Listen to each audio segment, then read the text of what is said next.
The desert wind carried sand across the research camp as Dr. Lisa walked toward the collection area. She had been working at this remote station for 3 months now, studying how life survived in one of Earth's harshest places. Every evening, she would take her equipment and search for tiny organisms that somehow lived in this dry land.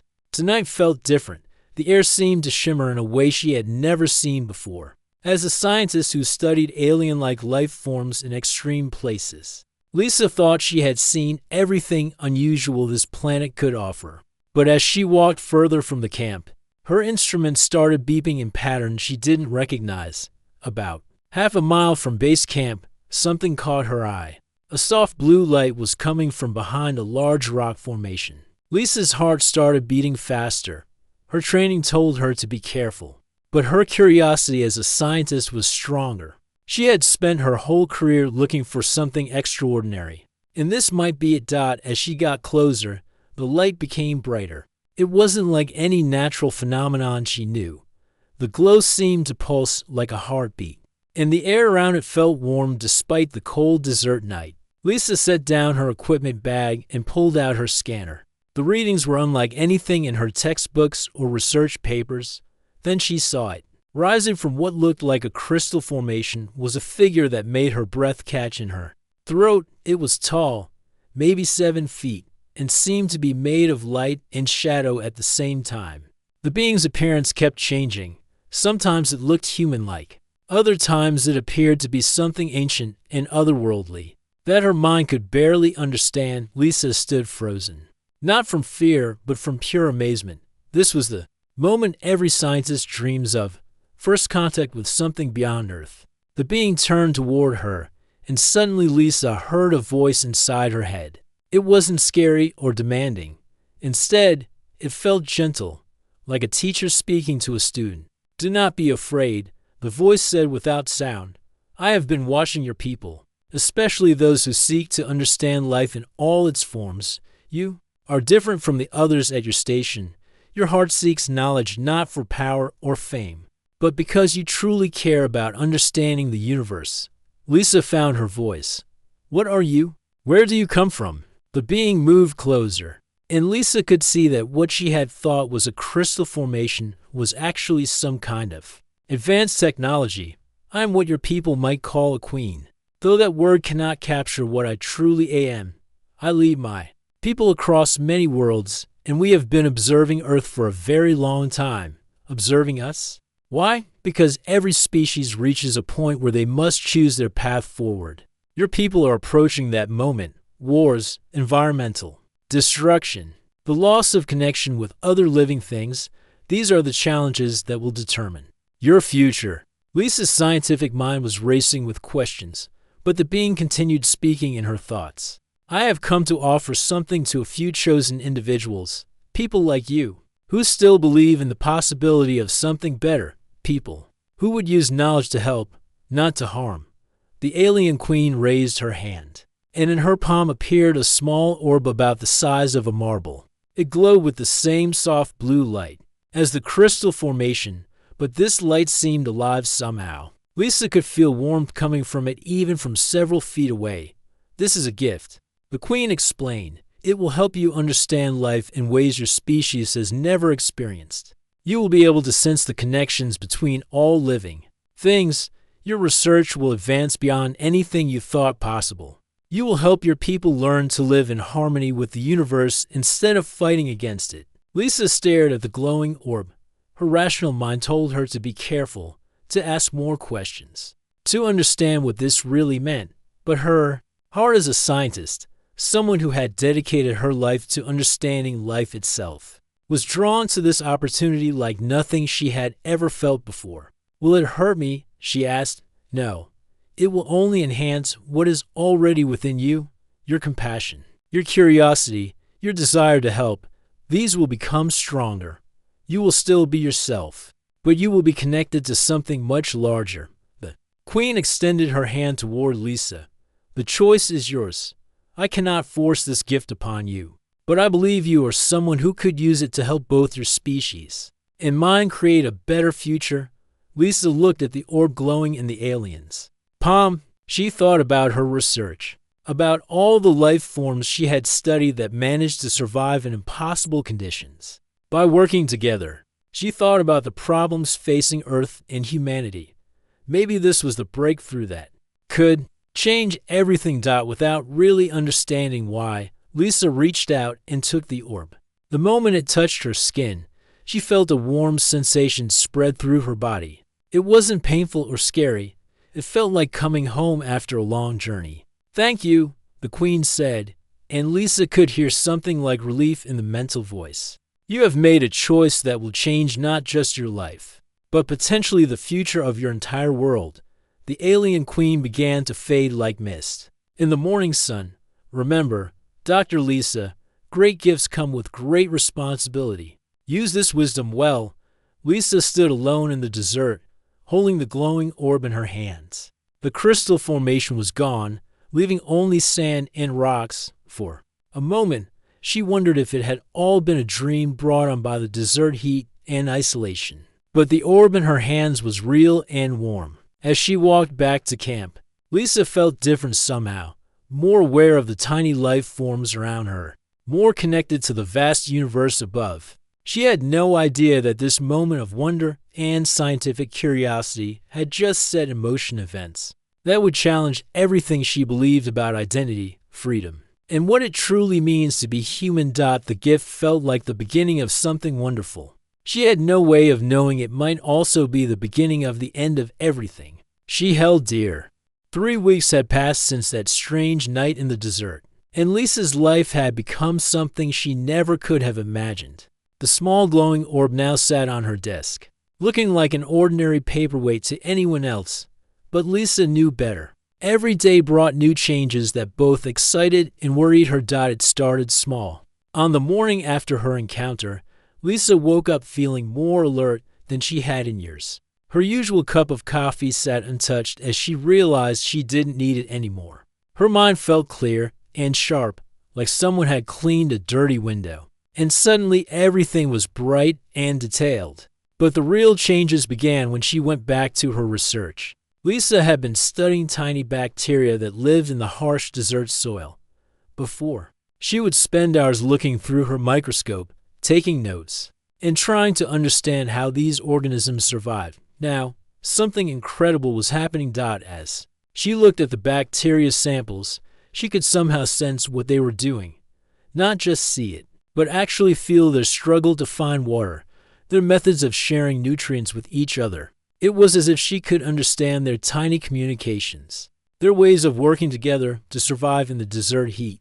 Her colleague Dr. Rodriguez, the station supervisor, noticed the change immediately. "Lisa, your research reports this week are amazing," he said, looking through her latest findings. "How did you figure out that these bacteria form these complex partnerships? This could change how we understand desert ecosystems." Lisa smiled, but inside she felt confused. She couldn't exactly explain that she was somehow feeling what the bacteria were experiencing. "Just a new approach to observation," she said, which wasn't entirely untrue. The changes weren't limited to her work. Lisa started noticing things about the people around her that she had never seen before. When Dr. Rodriguez was stressed about funding reports, she could sense his worry before he even spoke about it. When her research assistant Jake was homesick, she could feel his loneliness like it was her own emotion. At first, Lisa thought she was just becoming more observant, but as days passed, she realized this was something much deeper. She was actually feeling what others felt, sensing their emotional states as clearly as she could see their faces. The most amazing change came when she walked outside the research station. The desert, which had always seemed empty and lifeless to most people, now felt alive in ways that took her breath away. She could sense the underground networks of plant roots sharing water and nutrients. She could feel the communication between different animal species, warning each other about dangers or sharing information about food sources. One evening, as Lisa sat outside watching the sunset, she heard something that made her heart skip. It was like whispers, but not with words. The desert creatures were talking to each other in ways she had never known existed. Lizards warning about the approach of hunting birds, Small mammals sharing information about the best places to find food. Even the plants seem to be communicating through their root systems. This is impossible. Lisa whispered to herself, humans aren't supposed to be able to sense these things. That night, her dreams changed completely. Instead of the usual random images and forgotten memories, Lisa found herself experiencing vivid visions of places that couldn't exist on Earth. She saw massive cities that seemed to be grown, rather than built, with towers that reached into purple skies. She walked through gardens filled with plants that glow with their own light and creatures that looked like living jewels. In these dreams, she wasn't alone. Lisa could feel the presence of countless other minds, all connected in a vast network of shared thoughts and experiences. It was beautiful and terrifying at the same time. She felt like she was part of something enormous, something that spanned across many worlds and many different types of life. But the strangest part was that in these dreams, Lisa felt like she was losing something important. Her own thoughts, her own personality, seemed to be mixing with all these other minds. Sometimes she would wake up not sure which memories were hers and which belonged to these other beings she had never met. During her 4th week with the orb, Lisa began seeing symbols that weren't there. While working at her computer, strange markings would appear in the corner of her vision. They looked like a combination of mathematical equations in ancient writing. But somehow she understood what they meant. They were maps, she realized.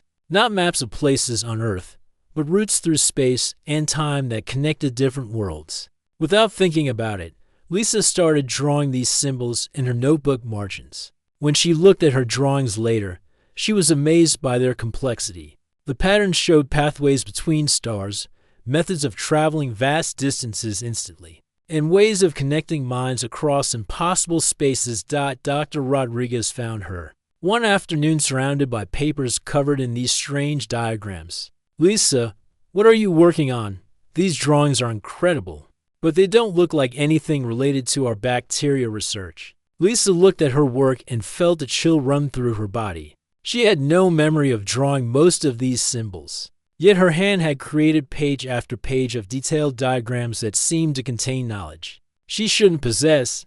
I'm not sure, she said honestly. I think they might be related to my research, but in ways I don't fully understand yet. That night, Lisa sat holding the orb and finally admitted to herself that something major was happening to her. The alien queen had said the gift would enhance her connection to all living things, but this felt like much more than enhancement. It felt like transformation. She could now sense the emotions of every person in the research station. She could feel the life energy of every plant and animal for miles around. Her dreams took her to alien worlds where her mind touched other intelligences that felt both familiar and completely foreign. Lisa realized that she was changing into something that was no longer entirely human. The question that kept her awake at night was whether this change was the wonderful gift she had thought it was, or something else entirely. Something that might cost her everything that made her who she was. The orb pulsed gently in her hands, warm and comforting. But for the first time since that night in the desert, Lisa wondered if accepting the alien queen's gift had been the biggest mistake of her life. Lisa's peaceful research life ended abruptly on a Tuesday morning, when 3 black vehicles drove up to their remote desert station. She watched from her lab window as several people in dark suits stepped out, carrying equipment she didn't recognize. Her enhanced senses immediately picked up their tense emotions and determined mindset. Dr. Rodriguez met them at the station entrance, and Lisa could feel his confusion and growing worry even from across the building. She quietly moved closer to hear their conversation. We're here about unusual electromagnetic readings coming from this location, said the lead agent, a stern woman with short gray hair. Our satellites have detected energy signatures that don't match any known natural phenomena. Lisa's heart began racing.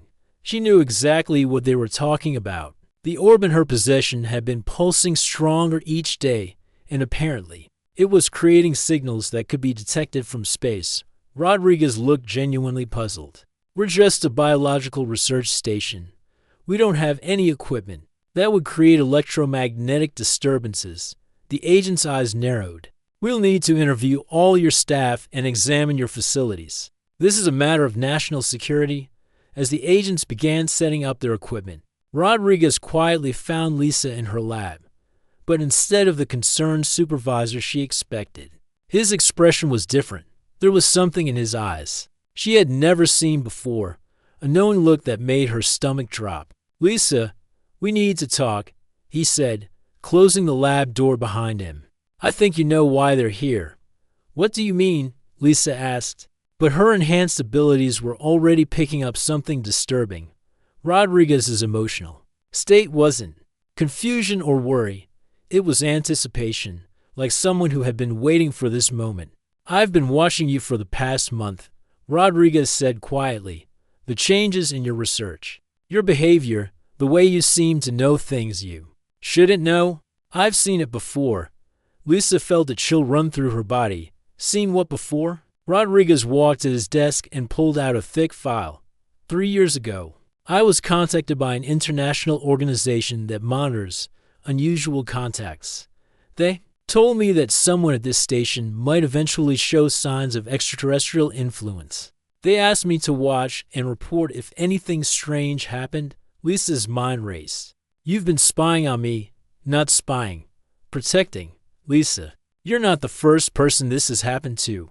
There are others around the world who have experienced similar changes, people who suddenly developed abilities they never had before, who started dreaming of alien worlds, who began drawing symbols they couldn't understand." Rodriguez opened the file and showed her photographs and reports. Lisa's breath caught in her throat. There were dozens of cases, scientists, researchers, teachers, and doctors from different countries, all showing the same pattern she had been experiencing. "What happened to them?" Lisa whispered. "That's what we're trying to understand. Some of them are working with our organization now, helping us learn about this phenomenon.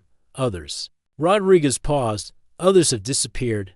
Not taken or harmed, but they've simply vanished, leaving behind only strange messages about joining something larger." Lisa thought about her dreams, about feeling connected to other minds across the universe. "What do you think is happening to us?" Before Rodriguez could answer, the lab door opened and the lead agent walked in. "Dr. Lisa, I'm Agent Johnson. We need to talk." Over the next hour, Lisa learned about a secret international group that had been tracking cases like hers for over a decade.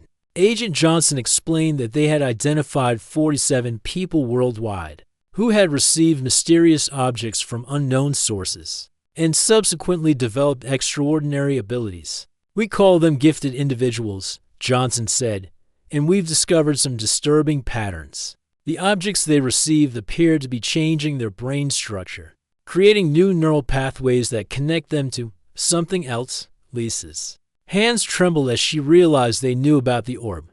"What kind of something else?" "We believe it's a form of gradual assimilation. These objects don't just give people new abilities, they slowly change how their minds work. The subjects begin to think less like individuals and more like parts of a collective." Johnson showed Lisa brain scans from other gifted individuals. "Look at these images. The neural activity shows patterns we've never seen in human brains. It's as if their minds are being rewired to serve as communication nodes in a vast network." Lisa stared at the scans, recognizing the patterns from her own recent experiences. The feeling of touching other minds in her dreams, the sense of being part of something enormous, it was all making terrible sense. "You're saying we're being invaded, but not with spaceships or weapons," Lisa said slowly. "Exactly. Whoever is behind this has found a much more effective method. They offer gifts to intelligent, caring people, people who would use enhanced abilities to help others. But these gifts come with a price that the recipients don't understand until it's too late." Agent Johnson pulled out a tablet showing a world map with red dots scattered across continents. Each dot represents someone who has received one of these objects. "Notice the pattern. They're all people in positions to influence others: scientists, teachers, medical researchers, environmental activists, people whose enhanced abilities would be trusted and admired by their communities." Lisa felt sick as she understood the implications. "We're not just being changed. We're being turned into recruitment tools. We believe so. As your abilities grow stronger, you'll naturally want to share your discoveries with others. You'll become advocates for whatever agenda your benefactors have in mind. And because you're respected in your field, people will listen to you. Rodriguez leaned forward. Lisa, there's something else you need to know. The brain scans show that the changes accelerate over time. Based on our research, people in your condition have maybe 6 months before their individual consciousness becomes completely integrated into this collective network. Lisa felt the room spinning around her. 6 months before she stopped being herself and became something else. She thought about the orb sitting innocently on her desk, the gift that had seemed so wonderful just weeks ago. Is there any way to reverse it? She asked desperately. Agent Johnson's expression softened slightly. We're working on that. We have a team of scientists in some of the earlier cases who are trying to find a way to stop or reverse the process. But we need to understand more about how these objects work. Lisa looked at the brain scans again, at the red dots on the map, at the faces of other people who had trusted the wrong gift from the wrong source. She realized that her encounter with the alien queen hadn't been the wonderful moment of scientific discovery she had thought it was. It had been the beginning of losing everything that made her human. And she might have less than 6 months to figure out how to get herself back. 2 days after learning the truth about her situation, Lisa found herself on a plane to a secret facility hidden in the mountains of Colorado. Agent Johnson had explained that she needed to meet others like her, people who were fighting against the alien influence while they still could.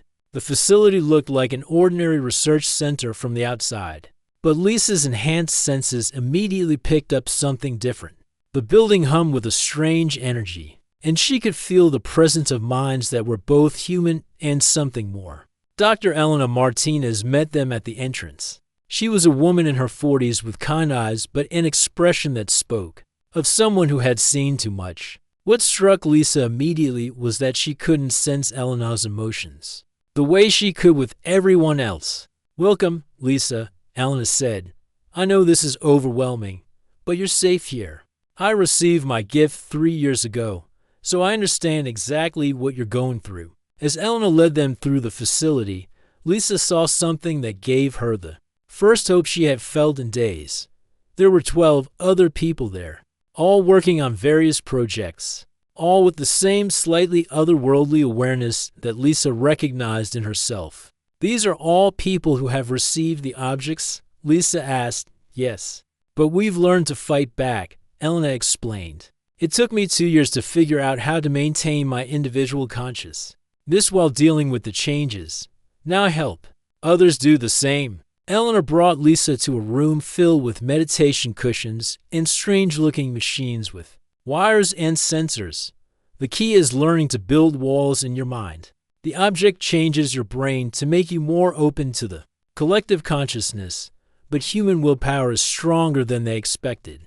Over the next few hours, Lisa learned techniques she never could have imagined. Elena taught her breathing exercises that helped her separate her own thoughts from the alien influences. She showed Lisa how to use meditation to strengthen her individual identity even as the orb tried to merge her consciousness with others. The hardest part, Elena explained, is that the collective mind feels good. It's peaceful, full of knowledge, and you never feel alone. Fighting against it means choosing to be anxious, confused, and isolated instead of connected to something beautiful. Lisa practiced the techniques while Elena monitored her brain activity on the machines. Slowly, Lisa learned to create what Elena called mental barriers, ways of thinking that kept her own personality separate from the alien network trying to absorb her. But the most shocking revelation came when Elena showed Lisa what they had discovered about the alien queen's true plans. We've been able to access parts of the collective network without being absorbed by it, Elena said, bringing up holographic displays that hurt Lisa's eyes to look at. What we found changes everything we thought we knew about this invasion. The displays showed images of other worlds, other species that had encountered the alien queen's people. Lisa saw civilizations that had been completely transformed, but not in the violent way she had expected.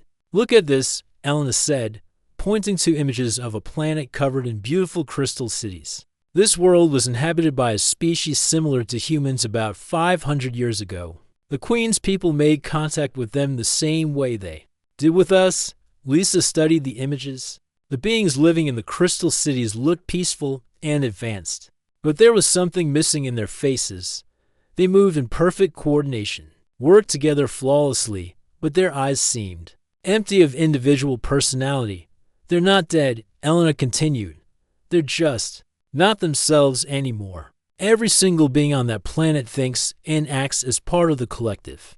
They've achieved perfect peace, perfect cooperation, perfect efficiency. But they've lost everything that made them unique individuals.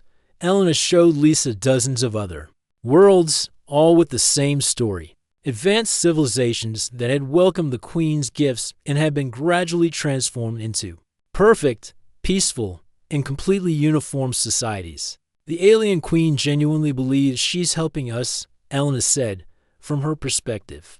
Individual consciousness is the source of all problems: war, crime, environmental destruction, loneliness. All of these disappear when everyone thinks as part of the same collective mind. Lisa felt sick as she understood the implications.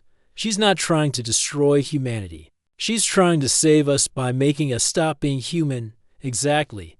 And the worst part is, most of the people who receive these gifts eventually agree with her. The collective consciousness feels so peaceful and perfect that they willingly give up their individuality. Eleanor brought Lisa to meet the others in their group.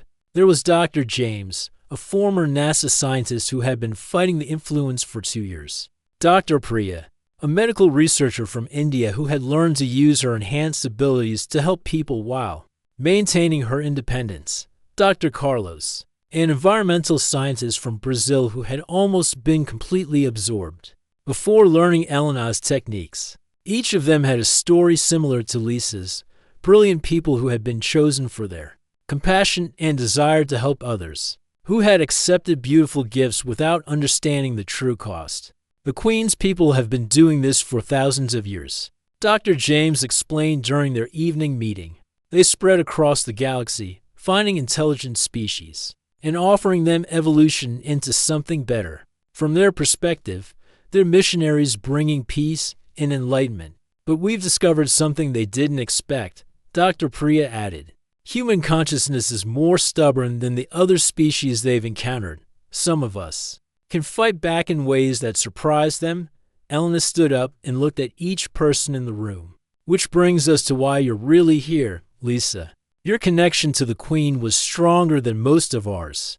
The brain scans show that you have access to deeper levels of the collective network than we've seen before.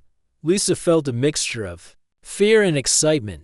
What are you saying? We think you might be able to communicate directly with the Queen again.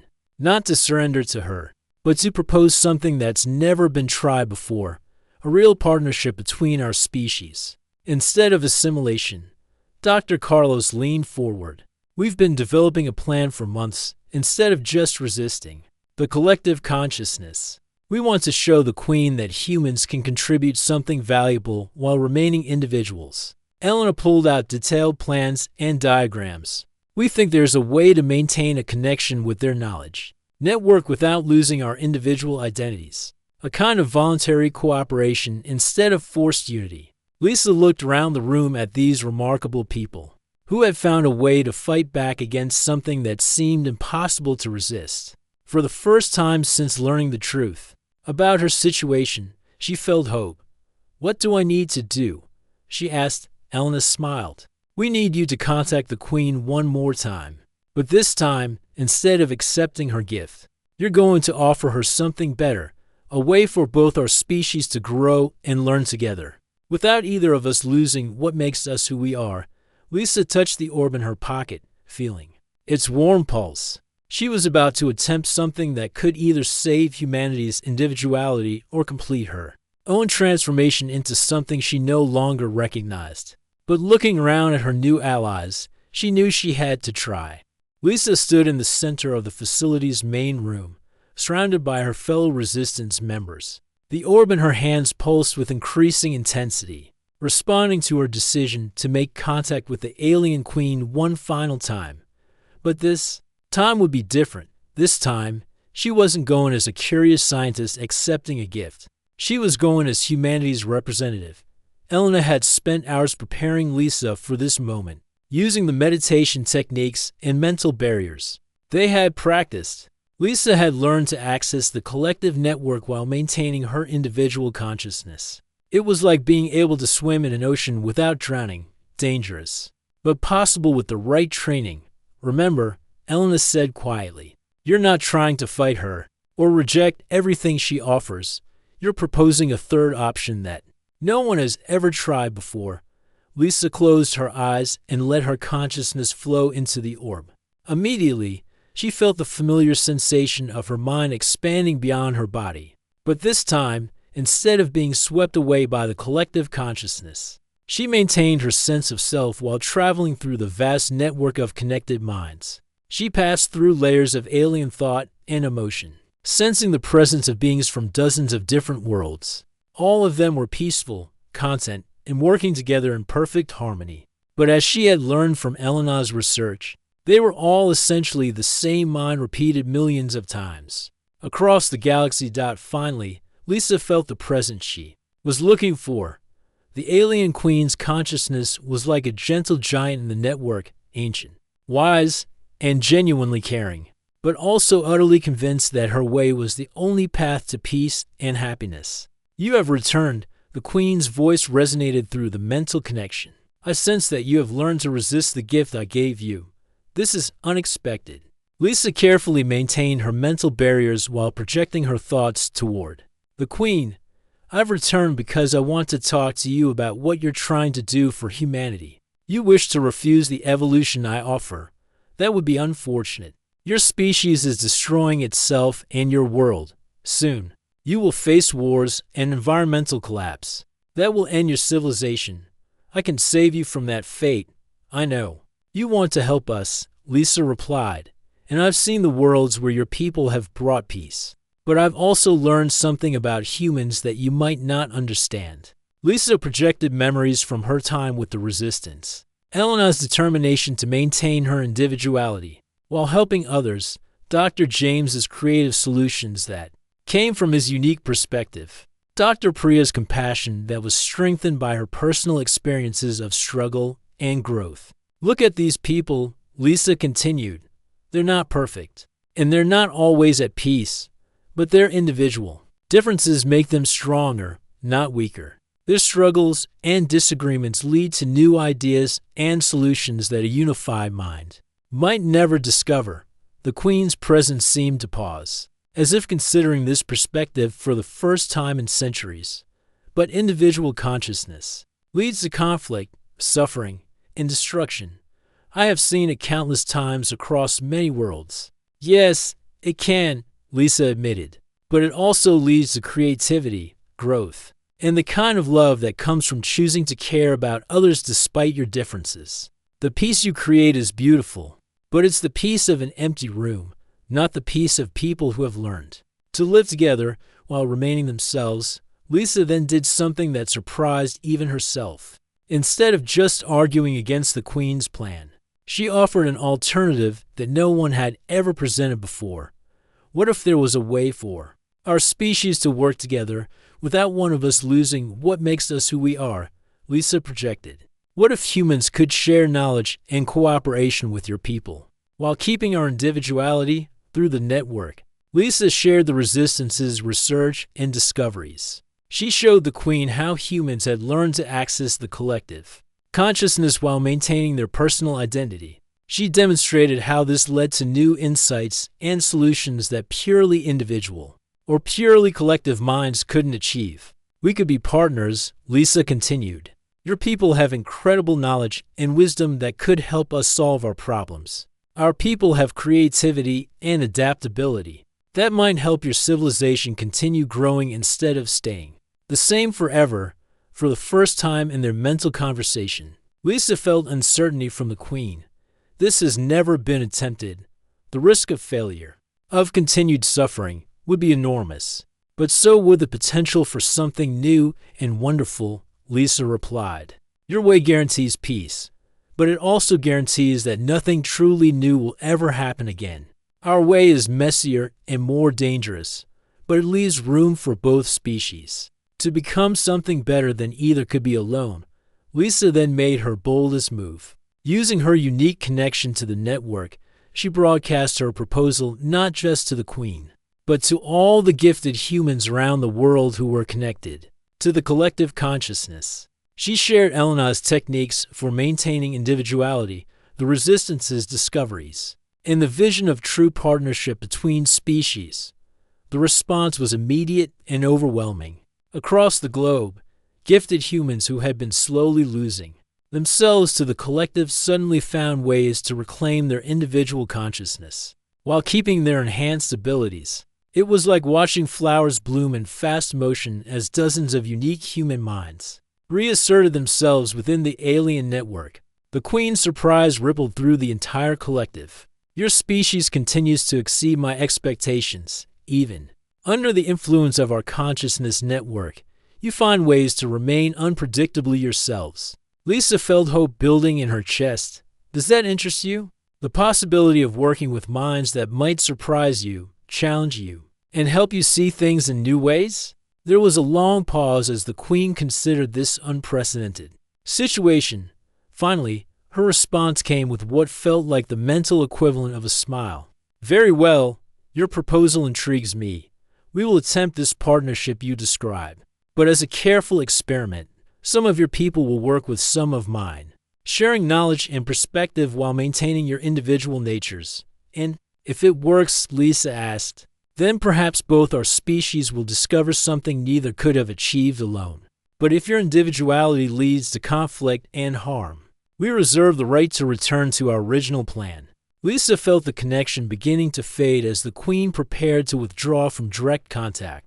One final thing, the Queen said, you will serve as the primary liaison between our peoples. Your unique ability to maintain individual consciousness while accessing our collective knowledge makes you ideal for this role. Lisa found herself back in the facility, still holding the orb, but no longer feeling overwhelmed by its influence around her. Elena and the others were receiving reports from around the world. Gifted humans everywhere were successfully maintaining their individuality while keeping their enhanced abilities. Dr. Rodriguez's voice came through their communication system from the desert station. Lisa, we're getting readings we've never seen before. It's like the electromagnetic signatures are stabilizing rather than increasing. Elena looked at Lisa with amazement. You did it. You actually convinced them to try a different approach. Over the following months, Lisa found herself at the center of humanity's first official contact with an alien civilization. The Institute for Interspecies Relations was established. With Lisa as its director, humans and the Queen's people began working together on projects ranging from environmental restoration to space exploration, each species contributing their unique strengths while learning from the other. The alien Queen kept her word. Humans retained their messy, creative, sometimes difficult individuality while gaining access to knowledge and perspectives that helped them solve problems they never could have handled alone. In return, human creativity and adaptability brought new possibilities to the alien collective that they had never imagined. Lisa often looked back on that night in the desert when she had accepted a mysterious gift from an alien queen. She had thought she was just satisfying her scientific curiosity, but she had actually become the bridge between two very different ways of understanding life and consciousness. The future remained uncertain, but for the first time in human history, people knew they weren't alone in the universe, and more importantly, they had found a way to grow and learn alongside other intelligent beings, without losing the essential human quality that made them who they were, the beautiful, chaotic, creative spark of individual consciousness.